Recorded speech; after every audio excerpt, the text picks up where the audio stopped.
তো hello guys, welcome to my channel. তো জীবনে বেঁচে থাকতে হলে অনেক পরিস্থিতির সম্মুখীন হতে হয় বন্ধুরা। তো একদিন এই পরিস্থিতি ঠিকই সফল হবে এই ভেবে অনেক হাজার হাজার ক্যান্ডিডেট আশা করে বসে আছে। তো হ্যাঁ, তাদের পরিশ্রম যদি সঠিক হয় তাহলে অবশ্যই তারা একদিন সাকসেসফুল হবে।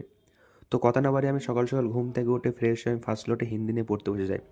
তো শুনে রাখো, এবারে আমার থেকে রিভাইজ শুরু হচ্ছে। তো কথা না বলে আমি ফার্স্ট স্লটে হিন্দি মুহাবরে কমপ্লিট করি। তো মুহাবরে এটা মোটামুটি ভালোভাবে কমপ্লিট করতে আমার 3-4 দিন সময় লাগবে। তো তারপর আমি সেকেন্ড স্লটে রিজনিং নিয়ে পড়তে বসে যাই। রিজনিং আমি নাম্বার সিরিজ কমপ্লিট করি। তো নাম্বার সিরিজ কমপ্লিট করা হলে আমি তারপর তো সকালে ব্রেকফাস্টে ছিল রুটি এবং সিমুই। বাড়ি তৈরি করেছিল আজকে, তাই সিমুই দিয়ে রুটি খেলাম। তো তারপর খাওয়া হলে আমি দুপুরে স্নান করে নিই। দুপুরে স্নান করা কমপ্লিট করে তারপর জামা প্যান্ট পরে নিই। তো তারপর দেখি আমাদের বাড়িতে এসছে কারেন্টের বিল কাটতে। তো দেখি কত বিল এসছে, তোমরা দেখো। তো কারেন্টের বিল এসছে আমাদের 2158 টাকা, দেখতে পাচ্ছ তোমরা অন স্ক্রিনে। 2158 টাকা বিল এসছে। তো তারপর আমি কথা না বলে থার্ড স্লটে ম্যাথ নিয়ে পড়তে পেরে যাই। অঙ্ক কমপ্লিট হলে তো শুনে রেখো, এটা আমার রিভাইজ হচ্ছে, ঠিক আছে? সিলেবাস কমপ্লিট হয়ে গেছে, রিভাইজ দিচ্ছি। তো তারপর আমি রাত্রে জিকে কমপ্লিট করা হলে রাত্রে খাবার খেয়ে ঘুমিয়ে পড়ি। তো জয় হিন্দ ফ্রেন্ড, দেখা হচ্ছে নেক্সট ভিডিও আর একটি মোটিভেশনাল